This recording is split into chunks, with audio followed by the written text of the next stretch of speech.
सरकारी नौकरी versus businessman पति का प्यार।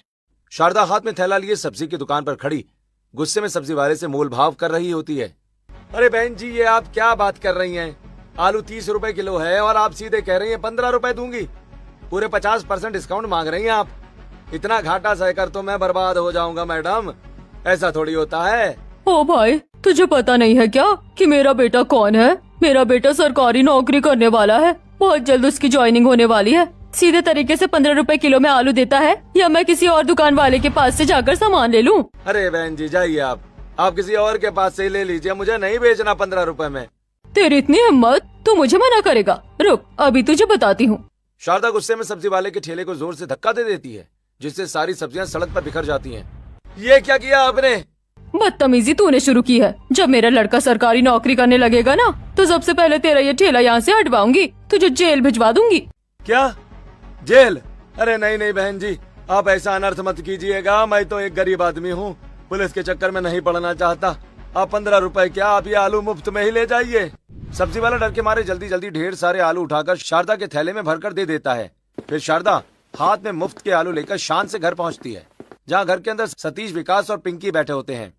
वही शारदा सबको पूरी कहानी सुनाने लगती है, जिसके बाद सभी लोग शारदा की बात सुनकर हंसने लगते हैं। तभी विकास कहता है, वाह माँ वाह, क्या दिमाग लगाया आपने।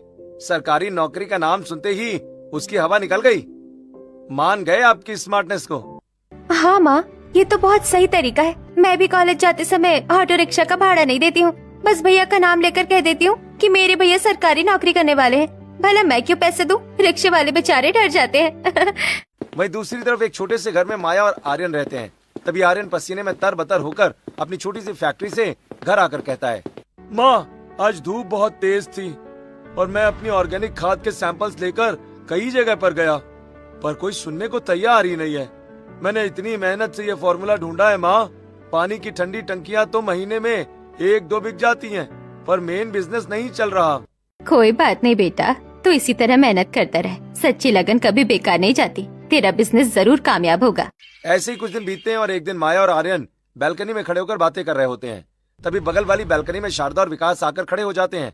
फिर शारदा आर्यन से कहती है, अरे क्या तो इस छोटे मोटे बिजनेस के पीछे पड़ा है? सरकारी नौकरी के लिए कोशिश कर। आजकल के जमाने में तो सरकारी नौकरी ही सुरक्षित है। इस बिजनेस में कुछ नहीं रखा है, बस धूप में भटकना पड़ता है और कोई फायदा नहीं होता। मेरे बेटे को देख, उसकी तो सरकारी नौकरी बस लगने ही वाली है। नहीं आंटी, ऐसी कोई बात नहीं है। मैं मेहनत कर रहा हूँ, भगवान ने चाहा तो बिजनेस में धीरे धीरे कामयाबी जरूर मिलेगी। कोई कामयाबी नहीं मिलने वाली माया। इस बिजनेस में कुछ नहीं रखा है, बस वक्त की बर्बादी है। मेरे बेटे की तरह किसी सरकारी नौकरी की तैयारी की होती तो अब तक आराम की जिंदगी जी रहे होते, धूप में नहीं भटकते। आंटी सरकारी नौकरी अच्छी है, पर मुझे अपना बिजनेस खड़ा करना है, मुझे बिजनेसमैन बनना है। तुम जैसे लड़के बिजनेसमैन बनने की फिराक में ताम्र बेरोजगार ही रह जाते हो। तू भी बेरोजगार ही रहेगा, देख लेना। तुझे तो कोई अपनी बेटी भी नहीं देगी, और मेरे बेटे के लिए तो देखो, अभी से सुंदर सुंदर लड़कियों के रिश्ते आने लगे हैं। मैं तो कल ही विकास के लिए एक बहुत अमीर और पढ़ी लिखी लड़की देखने जा रही हूँ। ऐसे ही रात बीतती है और अगले दिन शारदा और विकास मनोहर के घर पहुँचते हैं उनकी बेटी को देखने। मनोहर की बेटी राधिका सुंदर होने के साथ साथ पढ़ी लिखी होती है। उसने CMA की पढ़ाई की होती है। वहीं राधिका अपने पापा से कहती है, पापा आप तो जानते हैं ना कि मैं आगे और प्रैक्टिस करना चाहती हूँ, फिर भी आपने मेरे लिए इतनी जल्दी रिश्ता ढूंढ लिया। बेटा बात को समझ, ये लड़का सरकारी नौकरी करता है, बहुत बड़ा पद है इसका। तुझे जिंदगी भर कोई दुख नहीं होगा। तुझे क्यों इतनी मेहनत करनी है? सरकारी नौकरी वाला पति मिलेगा तो राज करेगी तू। चुपचाप नीचे चल, आज तेरी शादी के बाद पक्की हो जाए तो मैं और तेरी माँ गंगा नहा ले। राधिका अपने पापा की बात मानकर चाय की ट्रे लेकर नीचे आती है, जहाँ विकास के देखते ही राधिका शर्म से नजरें झुका लेती है। तभी शारदा कहती है, लड़की तो बहुत सुंदर है मनोहर जी, पर हमारे बेटे की शान भी तो देखिए। रेलवे का बड़ा अफसर है ये, शादी में कोई कमी नहीं रहनी चाहिए। हमारे पास तो और भी बहुत बड़े बड़े घरों से रिश्ते आ रहे हैं, पर आपकी बेटी पसंद आ गई। जी जी आप बताइए ना, हम अपनी तरफ से कोई कमी नहीं छोड़ेंगे। देखिए, मेरे बेटे के लिए एक चमचमाती बुलेट मोटरसाइकिल चाहिए, 5 लाख रुपए कैश और ढेर सारा सोना जेवर चाहिए। क्या इतनी सारी चीजें? ये रकम तो मेरे बजट से बहुत बाहर है शारदा जी, इतना सब एक साथ कैसे होगा? तो फिर हम ये रिश्ता यही खत्म समझते हैं। मेरे बेटे के लिए और भी बहुत सी लड़कियां लाइन में खड़ी है। नहीं नहीं आप रुकिए, हम राजी हैं। मैं बैंक से लोन ले लूंगा, पर अपनी बेटी की शादी सरकारी अफसर से ही करूंगा।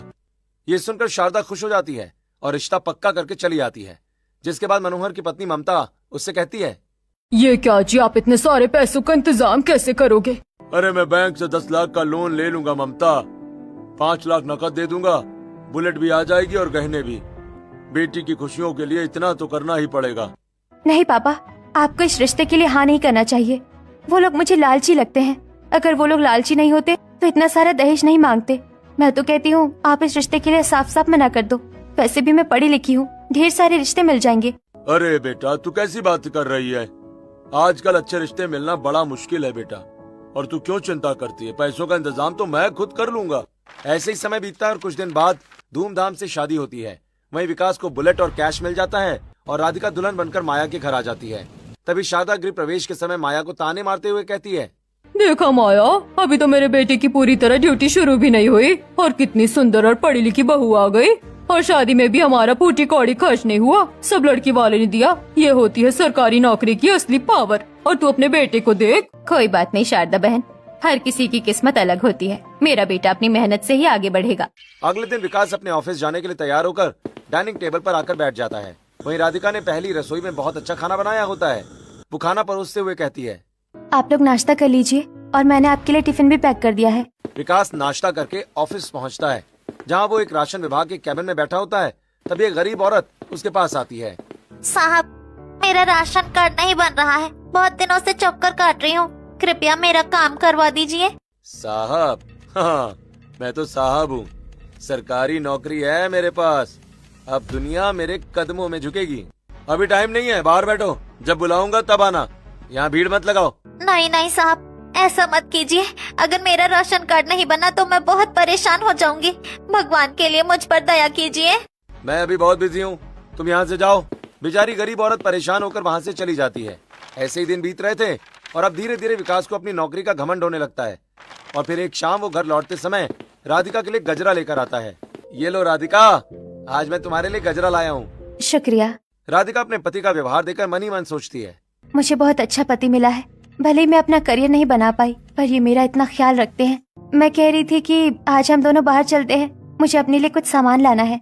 ओहो, तुम औरतों की तो यही खराब आदत है, जरा सा हंस कर बोलो तो सिर पर चढ़ जाती हो। दिख नहीं रहा है कि मैं थक कर आया हूँ? मुझे कहीं नहीं जाना, बस मैं खाना खाकर सो जाऊंगा। ऐसा कहकर विकास सोने के लिए कमरे में चला जाता है। फिर राधिका अपनी सास के पास जाकर कहती है, माँ जी, इनके पास तो समय नहीं है, मुझे बाजार जाकर अपनी कुछ चीज लानी है, तो प्लीज आप मेरे साथ चलिए। तुझे समझ नहीं आता? जब मेरे बेटे ने मना कर दिया तो तुझे बाहर जाने की क्या जरूरत है? चुपचाप घर का काम कर और घर में रह। जब कभी मेरे बेटे को समय मिलेगा तो वो तुझे ले जाएगा। धीरे धीरे विकास को अपनी सरकारी नौकरी का घमंड होने लगता है और विकास और राधिका के रिश्ते में एक दूरियां आने लगती हैं। इधर आर्यन भी अपने भविष्य के लिए संघर्ष कर रहा था। ऐसे ही समय बीतता है और एक दिन सड़क किनारे आर्यन अपनी खाद और टंकियां रखकर लोगों को उसके बारे में बता रहा होता है। सर, ये देखिए ऑर्गेनिक खाद के पैकेट, मैंने इन्हें खुद नीम, गोबर और राख से तैयार किया है। अगर आप इन्हें अपने गमलों या खेतों में डालेंगे तो फसल बहुत अच्छी होगी। जहर मुक्त खेती के लिए ये बहुत जरूरी है। अरे हटो हटो, हमें इस सब पर विश्वास नहीं है। आजकल तो हम एक केमिकल मारते हैं और फसल तैयार हो जाती है। तुम अपना ये खाद अपने पास ही रखो भाई, हम शॉर्टकट पसंद करते हैं, ये ऑर्गेनिक वार्गेनिक का नाटक बिल्कुल नहीं। आर्यन जाते जाते कई लोगों को अपनी खाद और टंकी के बारे में बताता है, लेकिन लोग उसकी बात नहीं सुनते। फिर आर्यन उदास होकर अपना स्टॉल समेटता है। उसे समझ नहीं आता कि वो लोगों को कैसे समझाए।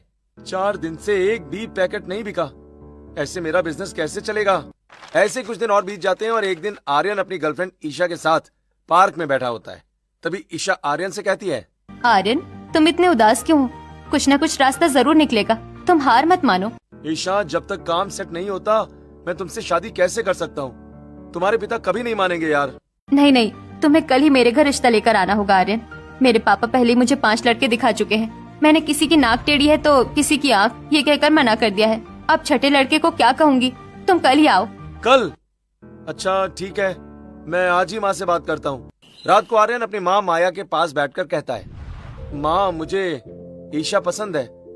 उसके घर वाले उसकी शादी कहीं और करना चाहते हैं। मुझे कल ही रिश्ता लेकर जाना पड़ेगा माँ। अगर तू खुश है तो मैं तेरे साथ हूँ बेटा, कल हम उनके घर जरूर चलेंगे। अगले दिन आर्यन और माया ईशा के घर पहुंचते हैं। ईशा के पिता बहुत गुस्से में आर्यन को देखते हुए कहते हैं, अच्छा, तो तुम क्या काम करते हो? सर मैं ऑर्गेनिक खाद बनाता हूँ। तो तुम कहना चाहते हो कि तुम खाद और टंकी बेचकर मेरी अमीर बेटी का घर चला लोगे और उसे खुश रख लोगे? अभी बिजनेस नया है, मैं उस पर बहुत मेहनत कर रहा हूँ सर, और मुझे पूरा विश्वास है कि इसका भविष्य बहुत अच्छा है। मैं ईशा को बहुत खुश रखूंगा। मतलब अभी बेरोजगार हो, किसी स्टार्टअप करने वाले से मैं अपनी बेटी की शादी नहीं करवा सकता। पापा बस कीजिए, आप कैसी बातें कर रहे हैं? मैंने आपको बताया था ना कि मैं आर्यन को पसंद करती हूँ। मैंने ही इन्हें बुलाया है। शादी तो मैं इन्हीं से करूंगी, चाहे कुछ भी हो जाए। अच्छा तो ठीक है, कर ले शादी, पर मुझसे कुछ उम्मीद मत रखना। मैं एक फूटी कौड़ी नहीं दूंगा तुम्हारी शादी में। पिताजी, मुझे अपनी शादी पर आपकी दौलत नहीं, आपका आशीर्वाद चाहिए। मैं आर्यन के साथ बिना दौलत के भी खुश रह लूंगी, और मुझे आर्यन पर भरोसा है कि आज नहीं तो कल वो कामयाब जरूर होगा। और फिर कुछ दिनों के बाद ईशा और आर्यन की सादगी से शादी हो जाती है। ईशा अपने नए घर में गृह प्रवेश कर ही रही होती है कि शारदा बालकनी से उसे देख रही होती है कि तभी माया उससे कहती है, अरे शारदा बहन, बालकनी से क्यों देख रही हो? आओ ना, तुम भी नई बहू के स्वागत में शामिल हो जाओ। अरे माया, ये क्या फटीचर बहू लेकर आई है? ना कोई बैंड बाजा, ना कोई दान दहेज। मुझे नहीं आना किसी बेरोजगार की बीवी के स्वागत में। तुम कराओ अपनी गरीब बहू का गृह प्रवेश, मैं तो अंदर जा रही हूँ। कोई बात नहीं शारदा बहन, जैसी तुम्हारी मर्जी। गृह प्रवेश मैं खुद ही करवा देती हूँ। इतना कहकर माया अपनी बहू का गृह प्रवेश करवाकर उससे कहती है, बहू तुम थक गई होगी, अपने कमरे में जाकर आराम कर लो। जिसके बाद ईशा अपने कमरे में जाकर आराम करती है। फिर अगले दिन सुबह अपनी सास के कहने पर ईशा रसोई में अपनी पहली रसोई का खाना बना रही थी। तभी आर्यन वहाँ आकर कहता है, क्या बात है ईशा, तुम तो अपनी पहली रसोई का खाना बनाते समय पसीने से भीग गई। क्या मैं तुम्हारी थोड़ी मदद कर दूं? तुम्हें तो पता है आर्यन, गर्मी का मौसम है और मुझे गर्मी बिल्कुल भी बर्दाश्त नहीं है, और गर्मी तो लगेगी ही ना। लेकिन कोई बात नहीं, मैं अपनी पहली रसोई का खाना बना लूंगी। देखो ईशा, हमारे पास ज्यादा सुख सुविधाएं तो नहीं है। इस छोटी सी रसोई में बहुत गर्मी है तो तुम्हें मुश्किल तो होगी ही, लेकिन मैं हूं ना तुम्हारी मुश्किल को आसान करने के लिए। लाओ, मैं सब्जियां काट देता हूँ।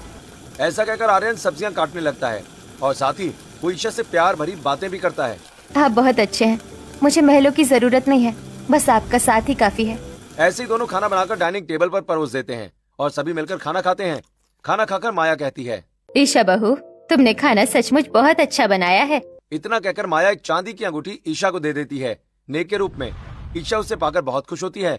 ऐसे ही फिर शाम को शारदा माया के घर आकर हॉल में बैठकर बातें करती है कि तभी ईशा शारदा के लिए चाय लेकर आती है। शारदा ईशा के हाथ में चांदी की अंगूठी देखकर कहती है, अच्छा, तो नई बहू को चांदी की अंगूठी मिली है नेक में? भाई तुम्हारा बेटा कोई अच्छा काम करता तो तुम अच्छा नेक दे पाती ना।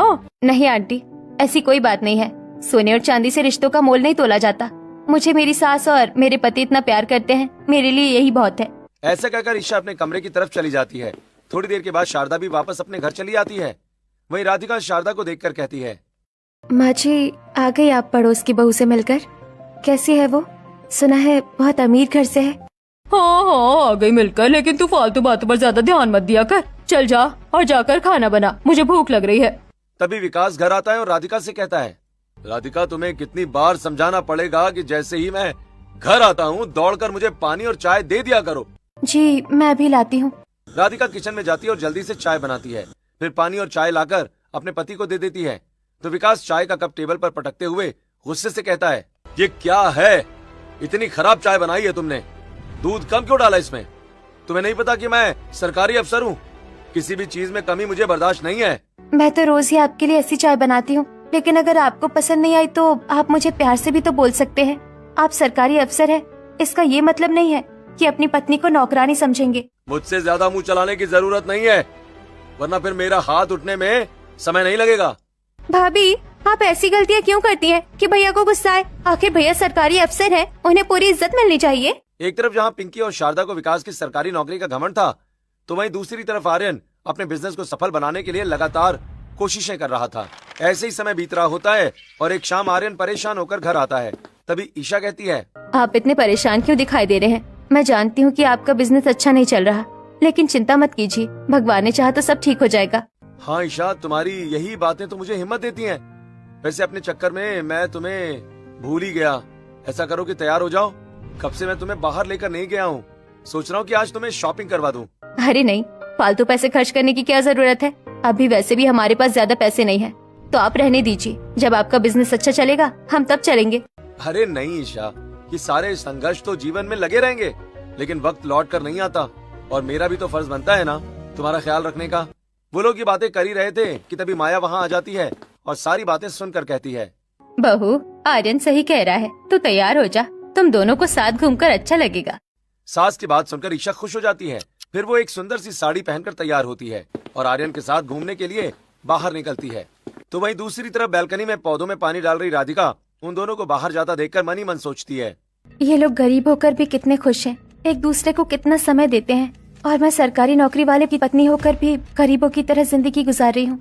ईशा और आर्यन दोनों सबसे पहले आइसक्रीम पार्लर पहुंचते हैं, एक दूसरे को आइसक्रीम खिलाते हैं, जिसके बाद आर्यन ईशा को कुछ चूड़ियां और नई सैंडल भी दिलाता है। फिर दोनों मिलकर गार्डन जाते हैं और वहां बैठकर ढेर सारी बातें करते हैं। शाम होते हुए वो लोग घर आ जाते हैं। ऐसे ही समय धीरे धीरे आगे बढ़ता है और एक रात विकास ऑफिस से बहुत देर से घर लौटता है। घड़ी में रात के 1 बज रहे होते हैं। राधिका ड्राइंग रूम में सोफे पर बैठी उसका इंतजार कर रही होती है कि तभी विकास को देखते ही कहती है, जी आपने इतनी देर क्यों कर दी? मैं कब से आपका इंतजार कर रही थी, फोन भी नहीं उठाया आपने। तुझसे मतलब मैं 6 बजे आऊँ या रात के 1 बजे? तू होती कौन है मुझसे पूछने वाली? मैं आपकी बीवी हूँ। आप इतनी रात को कहाँ थे, किसके साथ थे? तुझे जवाब जानना है? चल मैं तुझे बताता हूँ कि मैं कहाँ था। ज्यादा जबान चलाने लगी है तू। इतना कहकर विकास राधिका का हाथ मरोड़कर उसे एक जोरदार थप्पड़ मार देता है। राधिका जमीन पर गिरकर रोने लगती है। राधिका की आवाज सुनकर शारदा और पिंकी वहाँ आ जाती हैं और कहती हैं, क्या हुआ, इतना शोर क्यों मचा रखा है तूने राधिका? माँ जी देखिए, इन्होंने मुझे थप्पड़ मारा। मैंने तो बस इतना पूछा था कि ये इतनी देर से क्यों आए हैं। मैं इनके लिए भूखी बैठी थी। तो क्या गलत किया मेरे बेटे ने? दिन भर ऑफिस में फाइलें निपटाता है, थक हार कर दोस्तों के साथ मौज मस्ती करने चला गया, तो तुझे मिर्ची क्यों लग रही है? पर माँ जी इन्होंने मुझे मारा। अपनी बहू की बात सुनकर शारदा भी उसे एक थप्पड़ मारते हुए कहती है, एक थप्पड़ कम पड़ा क्या जो फिर से बोल रही है? जा यहाँ से, वरना आज रात भूखा ही सुला दूंगी। भाभी आपको कितनी बार समझाया है कि भैया सरकारी अफसर है, उनसे ज्यादा सवाल जवाब करना अच्छी बात नहीं है, लेकिन आपको तो पिटने का शौक है। राधिका सिसकते हुए रसोई में चली जाती है। वहीं दूसरी तरफ आर्यन के घर में माहौल बिल्कुल अलग होता है। आर्यन गजरा लेकर किचन में जाता है जहाँ ईशा खाना बना रही होती है। तभी वो उसे कमर से पकड़ लेता है और वो चौंक जाती है। तभी आर्यन उसे गजरा देते हुए कहता है, हे डार्लिंग, तुम्हारे लिए। Thank you so much dear. वैसे बताओ तुम्हारा काम कैसा चल रहा है? अभी तो कुछ खास नहीं चल रहा है, लेकिन तुम्हारा प्यार अगर मुझ पर यूं ही बरसता रहा तो मुझे विश्वास है कि एक दिन मेरा काम आसमान को छुएगा। एक तरफ जहां आर्यन और ईशा के रिश्ते में प्यार बढ़ता जा रहा था, तो वहीं दूसरी तरफ विकास अपनी नौकरी के घमंड में अपनी हदों को भूलता जा रहा था। ऐसे ही कुछ दिन बीतते हैं और एक दिन विकास अपनी गर्लफ्रेंड से फोन पर बात कर रहा होता है। अरे no baby, I love you too. मैं भी तुमसे बहुत प्यार करता हूँ और तुम्हारे बिना नहीं रह सकता यार।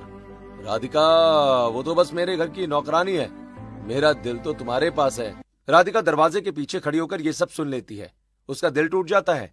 तभी वो कमरे के अंदर जाकर गुस्से में कहती है, आप किससे बात कर रहे थे? ये कौन लड़की थी जिसे आप आई लव यू कह रहे थे?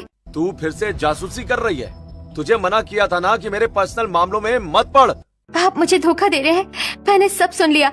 आपकी कोई गर्लफ्रेंड है। मैं ये सब बर्दाश्त नहीं करूंगी। ज्यादा चू चपड़ की ना तो तेरे हाथ पैर तोड़ दूंगा मैं। औकात में रहे अपनी। हाथ लगाकर दिखाइए।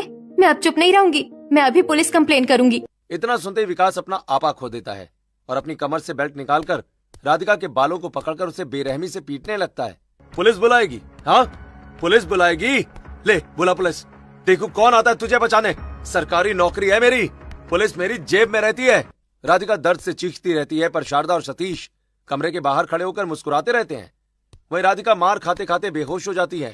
फिर अगले दिन जब वो अपनी सास के पास जाकर कहती है, माँ जी देखिए मेरे शरीर पर ये नीले निशान। विकास ने मुझे बेल्ट से मारा है। क्या यही संस्कार है आपके? चुप रह। इसमें से एक भी दाग किसी बाहरी को दिखा या तूने पुलिस में शिकायत करने की कोशिश की तो तुझे इसी घर में जिंदा जला दूंगी और दुनिया को कह दूंगी कि गैस सिलेंडर फट गया। तभी पिंकी भी वहाँ आती है और सारी बातें सुनकर कहती है, अरे भाभी आपको इतना नहीं पता कि सरकारी नौकरी वालों की 2-3 गर्लफ्रेंड होती है। भैया ने तो फिर भी एक ही गर्लफ्रेंड रखी है। इसमें इतना बुरा मानने वाली क्या बात है? आप हर बात का पतंगड़ बनाओगी तो आपको और मार खाना पड़ेगा। राधिका डर के मारे सहम जाती है। ऐसे कुछ दिन बीतते हैं। उधर राधिका अपने पति के जुल्मों से परेशान थी, तो इधर ईशा अपने पति का प्यार पाकर अपने आप को भाग्यशाली समझ रही थी। ऐसे ही एक दिन ईशा बड़े प्यार से आर्यन से कहती है, आर्यन तुम्हारी खाद और टंकियाँ बहुत अच्छी है, पर हमारा डिस्ट्रीब्यूशन चैनल कमजोर है। हमें सीधे किसानों तक पहुंचना होगा। चलो कल हम पास के गांव चलते हैं, वहाँ हम खुद किसानों को समझाएंगे। मैं भी तुम्हारे साथ चलूंगी। हाँ ईशा, तुम सही कहती हो। मुझे भी ऐसा लगता है कि हमें किसानों तक पहुंचना होगा। हम दोनों कल साथ चलेंगे। अगले दिन आर्यन और ईशा ट्रेन से पास के गांव में पहुंचते हैं। वहाँ सरपंच और कुछ किसान बरगद के पेड़ के नीचे बैठे होते हैं। वहीं आर्यन सभी को समझाते हुए कहता है, किसान भाइयों, ये खाद बिल्कुल ऑर्गेनिक है। इससे आपकी मिट्टी खराब नहीं होगी और फसल की पैदावार भी बढ़ेगी। आर्यन किसानों को ये सारी बातें समझा रहा था कि तभी गांव का सरपंच भी पीछे आकर खड़ा हो जाता है और आर्यन की सारी बातें सुनने के बाद आर्यन से कहता है, बेटा, हम तो बरसों से खाद इस्तेमाल कर रहे हैं, तुम्हारी इस नई चीज पर हम भरोसा कैसे करें? हाँ सरपंच जी, आप सही कहते हैं। भरोसा करना इतना आसान नहीं है। आप इसे अभी मत खरीदिए। हम आपको 100 पैकेट मुफ्त में दे रहे हैं। आप इन्हें अपने एक खेत में डालिए और फर्क देखिए। अगर आपको फायदा लगे तभी आप शहर आकर हमसे खरीदिएगा। बस एक मौका देकर देखिए। इसी तरह ईशा और आर्यन अलग अलग जगह पर किसानों को सैंपल देकर अपनी बात समझाते हैं और घर लौट आते हैं। उनके जाने के बाद किसान आपस में बात करते हैं। सरपंच जी सभी लोगों से कहते हैं, भाई उन दोनों की बातों में दम तो था। हम ऐसा करते हैं कि पहले इन सैंपल्स का इस्तेमाल करते हैं। अगर हमें इनका अच्छा रिजल्ट मिला तो हम उनके दिए हुए पते पर जाकर उनसे खाद और टंकियां खरीद कर ले आएंगे। जिसके बाद किसान उन खाद और टंकियों का इस्तेमाल करते हैं। ऐसे ही कुछ दिन बीत जाते हैं और फिर कुछ ही हफ्तों में आर्यन के पास गांव से ऑर्डर आने शुरू हो जाते हैं। आर्यन और ईशा की मेहनत रंग लाती है। ऐसे ही एक दिन शाम को आर्यन अपने खाद और टंकियां बेचकर घर आता है और खुश होते हुए कहता है, अरे माँ ईशा, देखो आज कितनी बड़ी कमाई हुई है। गांव वालों ने 500 पैकेट का ऑर्डर दिया है। जीते रहो मेरे लाल। मैंने कहा था ना कि मेहनत कभी बेकार नहीं जाती। अरे माँ, आप दोनों जल्दी से तैयार हो जाओ। आज मैं आप लोगों को मन भर के शॉपिंग करवाऊंगा। हम अभी मॉल चलेंगे। ऐसा कहकर आर्यन अपनी पत्नी और माँ को मॉल ले जाता है। आर्यन अपनी पहली बड़ी कमाई से अपनी माँ और ईशा के लिए नई साड़ियाँ, मिठाई और चप्पल सब कुछ खरीदता है। सब बहुत खुश हैं। एक तरफ जहाँ खुशियाँ आर्यन के घर पर लगातार दस्तक दे रही थी, तो वहीं दूसरी तरफ विकास के घर में अंधेरा बढ़ता जा रहा था। ऐसे ही कुछ दिन और बीत जाते हैं और एक दिन आर्यन और ईशा अपने घर की पुताई खुद मिलकर कर रहे होते हैं। वहीं शारदा बैल्कनी से ये सब देखकर जोर जोर से हंसने लगती है। अरे ओ माया, क्या मजदूरों के पैसे नहीं है जो बहू बेटे से पुताई करवा रही है? इस लड़की के तो भाग ही फूटे हैं। इसे किसी सरकारी नौकरी वाले से शादी करनी चाहिए थी। कम से कम नौकर चाकर तो होते। यहाँ तो इसे खुद मजदूर बनना पड़ रहा है। शारदा बहन, जो काम अपने हाथ से किया जा सकता है उसे करने से कोई छोटा बड़ा नहीं होता। हम अपने घर को संवार रहे हैं, इसमें हमें गर्व है। वहीं दूसरी तरफ राधिका की हालत बहुत खराब होती है। शारदा उससे पूरे घर की सफाई अकेले करवाती है। वहीं राधिका के चेहरे पर थकान साफ साफ दिखती है। उसका चेहरा काला पड़ गया होता है। वो अपने घायल हाथों से सफाई कर रही होती है कि तभी शारदा वहाँ आकर कहती है, एक दिन का काम तो 2 दिन में कर रही है। जल्दी जल्दी कर, वरना विकास को फिर से बेल्ट उठानी पड़ेगी। राधिका डरकर काम में लग जाती है। उधर विकास अपने कमरे में बैठकर शराब पी रहा है। ऐसे ही दिन बीतते हैं और दिवाली का दिन आ जाता है। दिवाली के दिन आर्यन अपने घर में एक नई छोटी गाड़ी लेकर आता है, जिसकी वो लोग पूजा करते हैं। राधिका खिड़की से उन्हें खुश देखकर रोने लगती है। तभी विकास पीछे से आकर राधिका से कहता है, तुझे बड़ी जलन हो रही है उन्हें देखकर? हाँ, अभी तेरी खबर लेता हूँ। विकास के हाथ में गर्म चाय का कप होता है। वो अचानक राधिका के चेहरे पर गर्म चाय फेंक देता है। मेरी आंखें जल गई, बचाओ। राधिका चीखते हुए किचन की तरफ दौड़ती है, जहाँ शारदा खड़ी होती है। माँ जी, मेरा चेहरा जल रहा है। विकास ने मुझ पर गर्म चाय फेंक दी। पानी डालिए मेरी आंखों पर। अच्छा, तुझे बहुत जलन हो रही है ना? रुक, मैं तेरा चेहरा अभी ठंडा करती हूँ। शारदा राधिका को पकड़कर किचन में रखी एक नींबू की कटोरी उठा लेती है। फिर जबरदस्ती राधिका की जलती आंखों में नींबू निचोड़ देती है। नहीं माँ जी, ये क्या कर रही है? मर जाऊंगी मैं। बचाओ, कोई मुझे बचाओ। बचाओ, कोई बचाओ मुझे। राधिका की रूह कपा देने वाली चीखें पड़ोस तक सुनाई देती हैं। आर्यन और ईशा अपने घर की बैल्कनी में खड़े होकर सहम जाते हैं। आर्यन, ये चीखें राधिका की है। जरूर वो लोग उस पर फिर से अत्याचार कर रहे हैं। हाँ ईशा, अब बहुत हो गया। सरकारी नौकरी के नाम पर ये लोग राक्षस बन गए हैं। ऐसे ही समय बीत रहा था। समय का पहिया घुमा और आर्यन का बिजनेस अब आसमान छूने लगा। उसने ऑर्गेनिक खाद के साथ साथ एक नई कंपनी भी शुरू कर दी है। आज आर्यन अपने नए आलीशान घर का उद्घाटन कर रहा होता है। वहीं ईशा शाम के वक्त पड़ोसियों को मिठाई देने के लिए शारदा के घर जाती है, जहां दरवाजे पर राधिका आती है, जिसने अपना चेहरा पल्लू से आधा ढक रखा था। राधिका, ये लो मिठाई। आज हमारे नए घर का उद्घाटन है। तुम लोग आए नहीं तो सोचा मैं खुद दे आऊं। मिठाई का डिब्बा लेते वक्त राधिका का हाथ पल्लू से बाहर आता है। ईशा की नजर उसकी उंगलियों पर पड़ती है, जहाँ जूतों के छपने के गहरे निशान थे। राधिका, ये तुम्हारी उंगलियों पर क्या हुआ? ये निशान तो किसी जूते के लग रहे हैं, क्या फिर? नहीं ईशा, कुछ नहीं, ये बस दरवाजे में हाथ आ गया था। ऐसा कहकर राधिका जल्दी से दरवाजा बंद कर देती है। ईशा को दाल में कुछ काला लगता है। वो घर जाकर अपनी बैल्कनी से दूरबीन लगाकर रात के समय विकास के कमरे की खिड़की में देखती है। खिड़की के अंदर का नजारा खौफनाक होता है। विकास अपनी एक गर्लफ्रेंड के साथ कमरे में तेज आवाज में गाने बजाकर डांस कर रहा होता है। वहीं राधिका रोते हुए कमरे में आती है। विकास, बस कीजिए, मेरे होते हुए आप इस लड़की को घर लेकर आए हैं, ये बहुत गलत है। तू फिर आ गई कमरे में? हाँ, तेरी इतनी हिम्मत कि तू हमारे मनोरंजन में खलल डालेगी।